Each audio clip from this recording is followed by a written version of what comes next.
Okay, this is what I got so far on the component tester. Um, I added a little reset button here,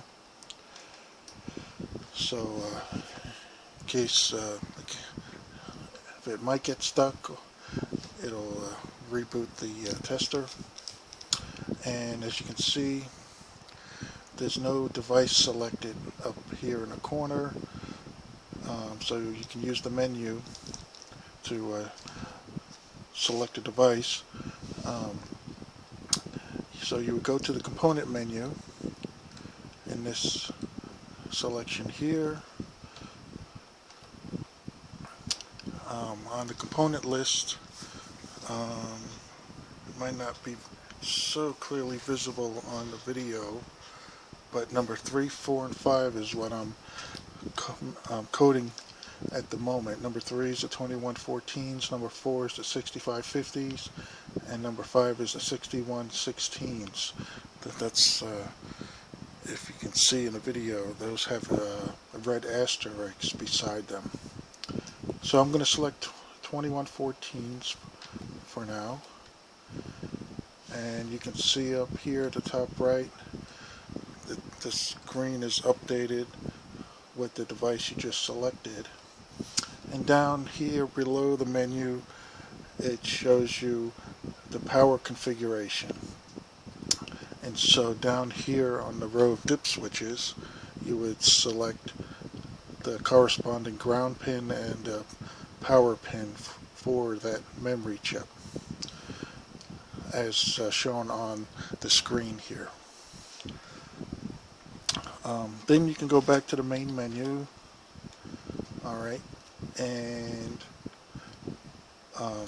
as I mentioned before, it's still kind of clunky, and I don't have a nice and clean display here for the test at the moment.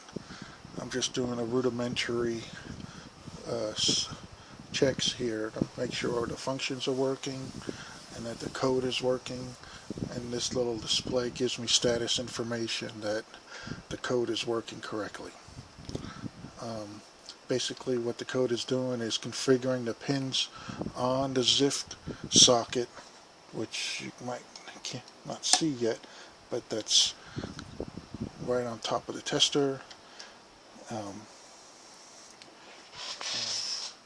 This little LED board is just to help run the diagnostics so I can see which signals are being toggled. So it's running right now and it's refreshing the screen. As you might know, the 2114 has 4-bit data, and I'm showing the individual bits at the same time that I'm showing the actual value on the next line. And if I use my jumper here, I can actually set the bits individually and know that it's reading correctly.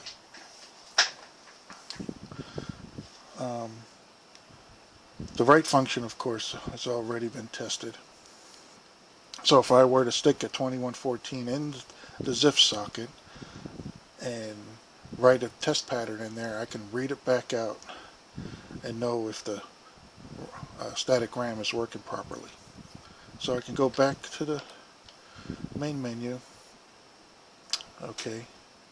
And another thing I added in here is some diagnostics just to check out the tester in case it might be acting weird.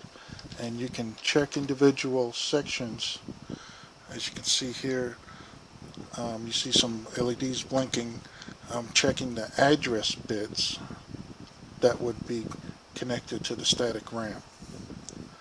I can stop that and then check the data bits that would be connected to the static RAM. Oh, one thing I have to do I have to reset first. Then go back to diagnostics. This is one of the things that I mentioned is still clunky because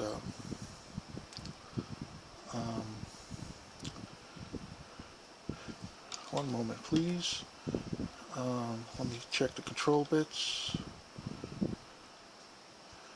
Oh, sorry.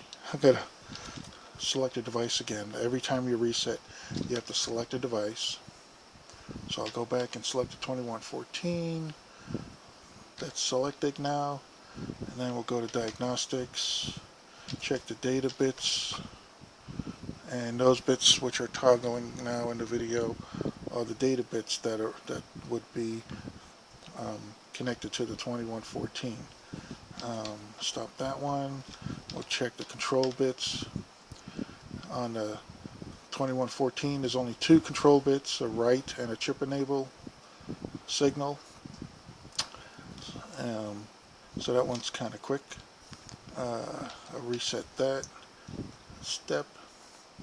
I could go back to the main menu, and here eventually I'll have all these different patterns available to run through the tests on whatever device you want. There's going to be 10 different test patterns here.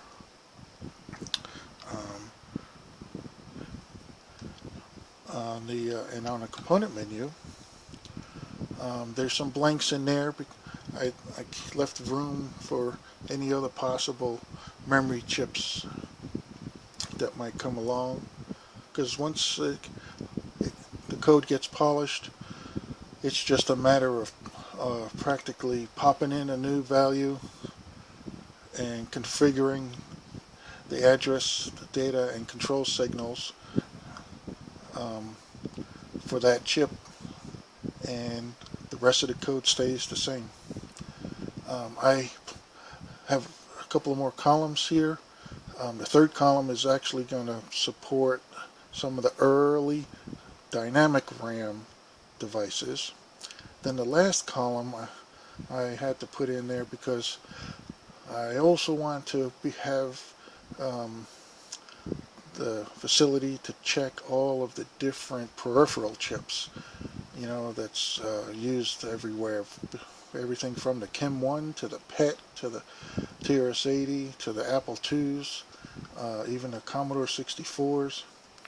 There's a whole variety here. There's 6520, 6522, 6526, 6530, 6532, and then some of the serial port chips too, like the 6551 and the 8251, and a few more peripheral chips like the 6820 and 21 and the 8255. So it's coming along. It's still clunky. It's not polished yet, but it'll get there.